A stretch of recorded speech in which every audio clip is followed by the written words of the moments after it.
हर माँ बाप का सपना होता है कि वह अपने बेटे को घोड़ी पर बिठाकर एक दिन किसी माँ बाप की बेटी को अपने घर की बहू बनाकर ले जाए। ऐसा ही एक सपना इंदौर के रघुवंशी परिवार ने भी देखा था, जो हाल ही में एक चर्चित घटना का रूप ले चुका है।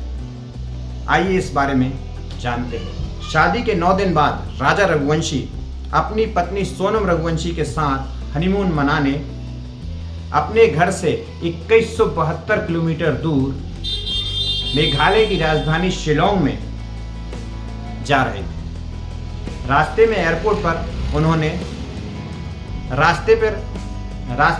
पर उन्होंने अपनी एक फ़ोटो क्लिक की और उस फोटो को अपने परिवार के व्हाट्सएप ग्रुप में भेज दी। जैसी वह फोटो ग्रुप में पहुंची, राजा की मां उमा देवी बार बार उस फोटो को जूम कर देखने लगी और फोटो को देखकर अत्यधिक गुस्से में आकर उन्होंने तुरंत अपने बेटे को फ़ोन लगाया और उससे कहा, बेटा, मैंने तुमसे मना किया था कि तुम इतनी मोटी चेन पहनकर मत जाओ। तुम नहीं माने।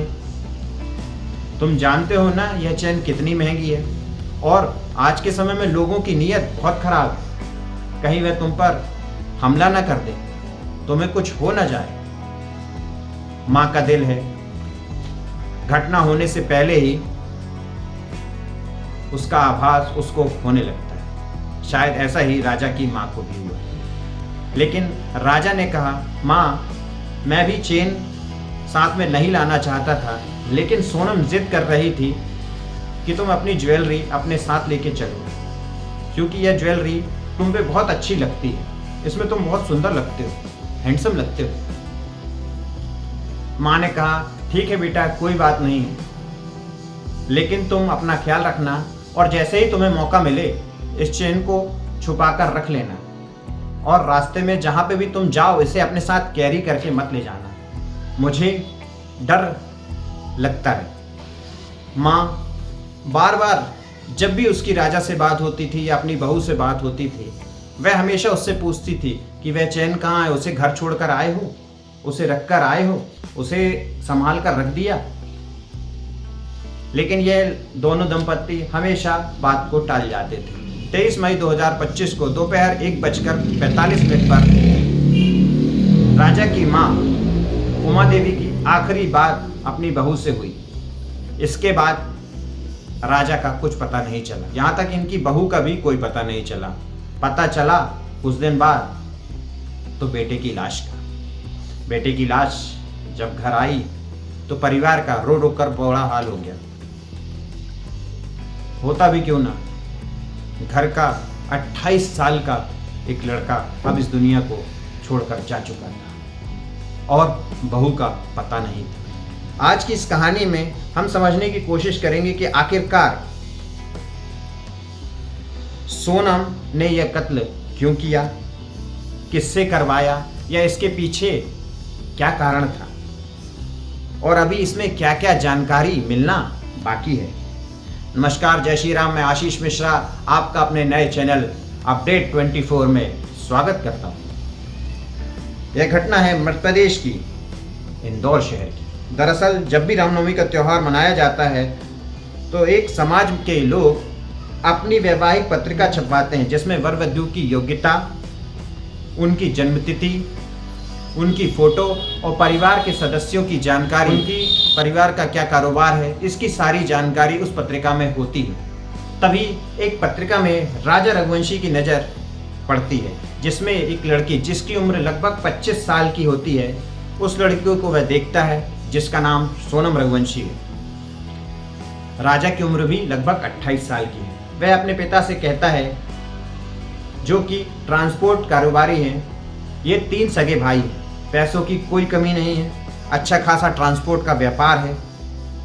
बेटा अपनी माँ के पास जाता है और सोनम की फ़ोटो दिखाकर कहता है, माँ, मुझे इस लड़की से शादी करनी है, अपने समाज की भी है और पत्रिका में इसकी फ़ोटो भी छपी है, आपको कोई दिक्कत तो नहीं है।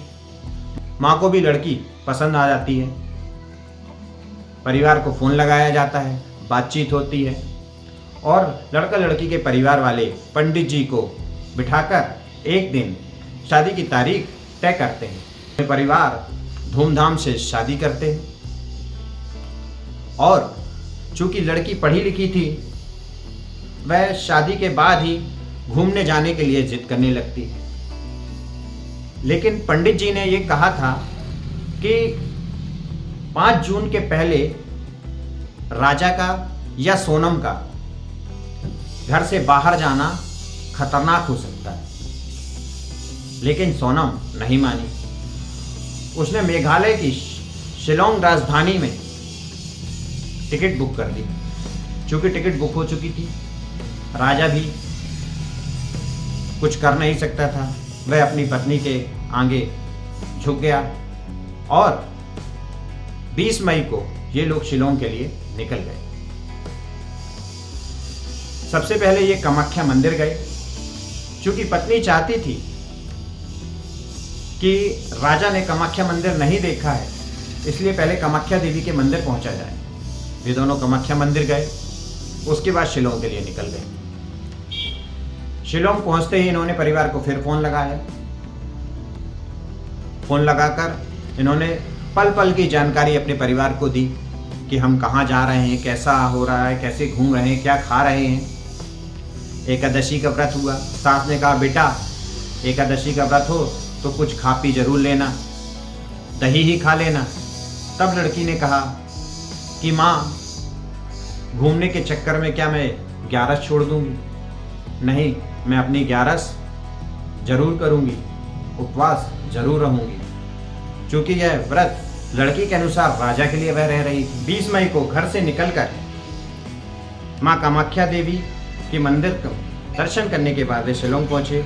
घूमना फिरना, खाना पीना, हर पल की जानकारी उन्होंने घर वालों को दी। 23 मई दोपहर 1:45 उमा देवी अंतिम बार बातचीत करती है अपनी बहू से।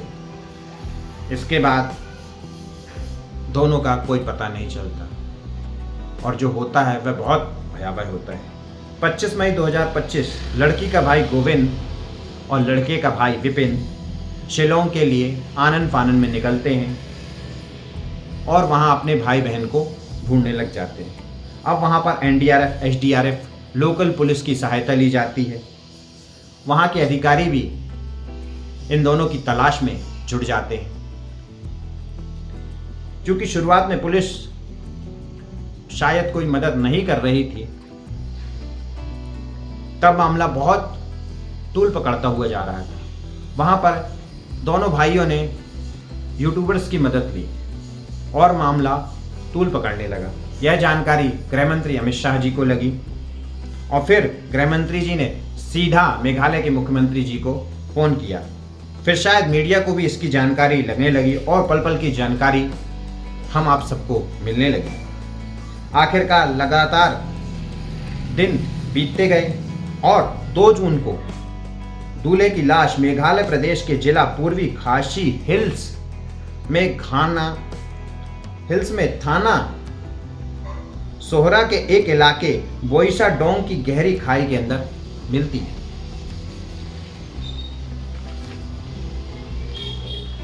जिसकी पहचान हाथ में गुदे एक टैटू जिसमें राजा लिखा था उससे होती है।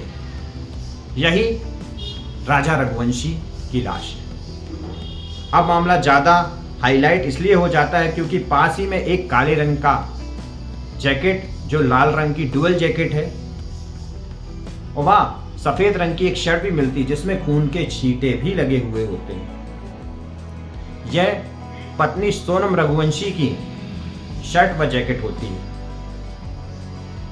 कयास लगाया जा रहा था कि उसका किडनैप तो नहीं कर लिया गया या बांग्लादेशी तो उसे उठाकर नहीं ले गए, जो कि पास में ही बांग्लादेश सटा हुआ है। इसी बीच पुलिस SIT का गठन कर लेती है। SIT लगातार काम कर रही होती है तो उसे एक गाइड मिलता है जिसका नाम होता है अल्बर्ट पैट, जो कि मामला खयात का रहने वाला होता है। वह बताता है कि साहब 23 मई 2025 को सुबह 10 बजे एक दंपत्ति पति पत्नी और साथ में 3 और लड़के थे जो साथ में इर्द गिर्द इस दंपत्ति के घूम रहे थे और हिंदी में बात कर रहे थे।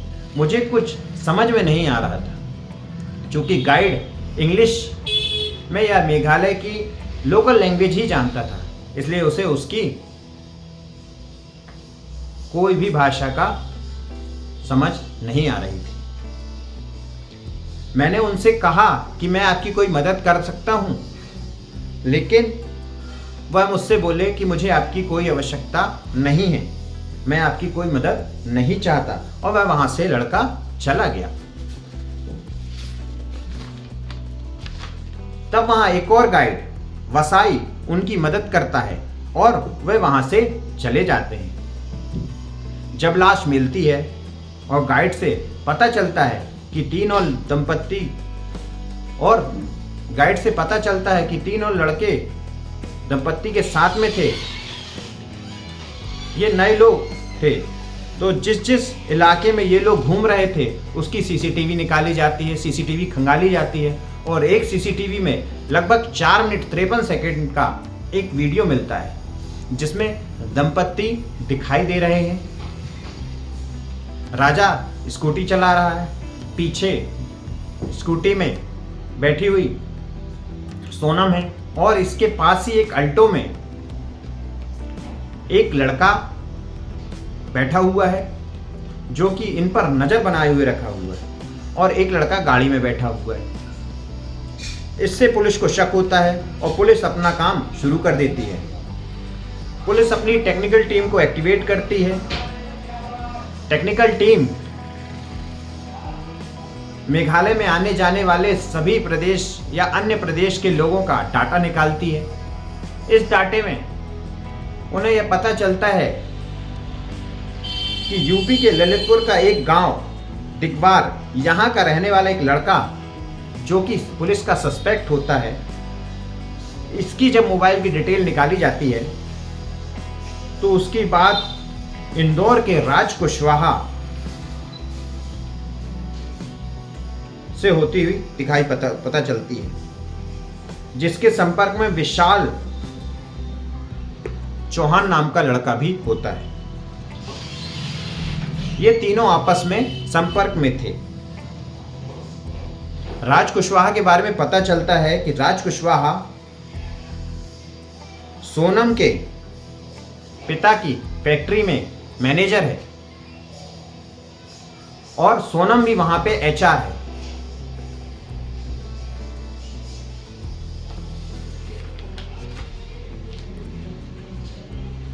ये और सोनम आपस में लगातार बात कर रहे हैं, यहां तक कि अभी भी लगातार बात कर ही रहे थे। तब पुलिस को पता चलता है कि दोनों में दोस्ती और प्यार बहुत समय से चल रहा है। इसी बीच इनकी शादी हो जाती है, यानी राजा रघुवंशी और सोनम रघुवंशी की। अब चूंकि इनके प्यार में खलल पड़ चुका था तो इन लोगों ने लगता है कोई नया प्लान बनाया जाता है, जानकारी जुटाई जाती है। इस जानकारी में यह बताया लगाया जाता है कि मेघालय के शिलोंग में कितने लोग दंपत्ति खासकर गायब होते रहते हैं और उनकी कोई जानकारी भी नहीं लगती है। यहाँ तक डिजिटल मीडिया में भी इसकी कोई ज़्यादा जानकारी नहीं है। और 8 व 9 जून की रात इंदौर व मेघालय की पुलिस ने एक संयुक्त ऑपरेशन चलाया, जिसमें ललितपुर से आकाश लोधी, इंदौर से राज कुशवाहा, इंदौर से ही विशाल चौहान और सागर से आनंद कुर्मी, इन चारों को अलग अलग टाइम पर हिरासत में लिया जाता है। साथ ही लड़की की लगातार तलाश भी की जाती है मेघालय की घाटियों वादियों पर लड़की, पर वहां मिलती नहीं है।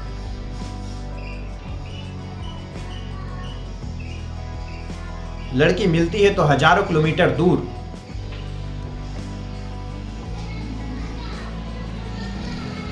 बनारस गोरखपुर हाईवे, जिला गाजीपुर, थाना नंदगंज, इलाका अंकुशापुर में एक काशी चाय नाम से नक्काशी चाय का होटल ढाबा होता है। वहां रात लगभग 1:30 बजे के आसपास दुकान में काम करने वाले लड़के अर्थात छोटू की नज़र पास में ही बैठी एक टीन के शेड में बैठी हुई लड़की,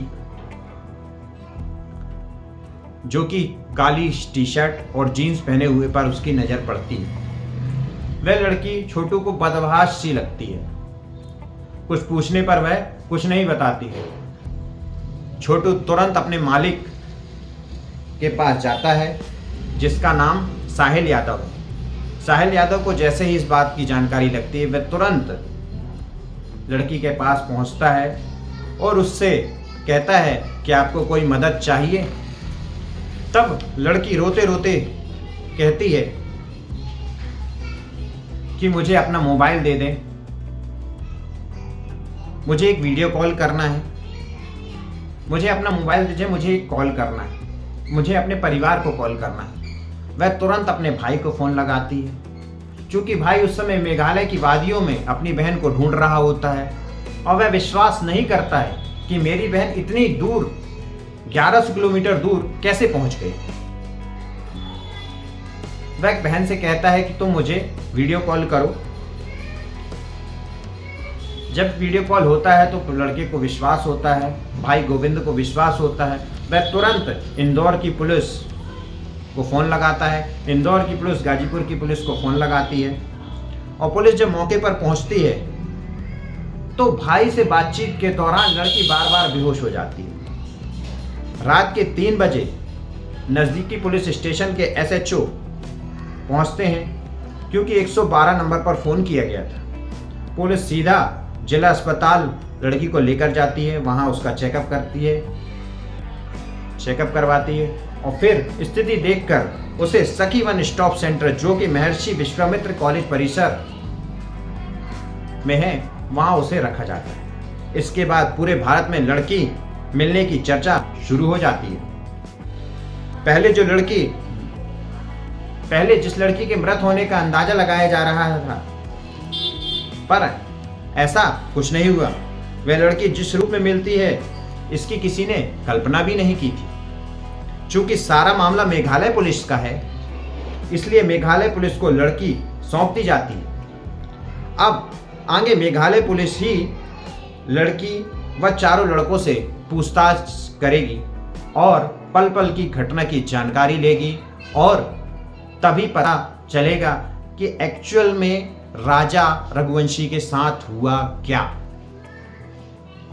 आगे की सभी जानकारी के लिए बने रहिए मेरे YouTube चैनल अपडेट 24।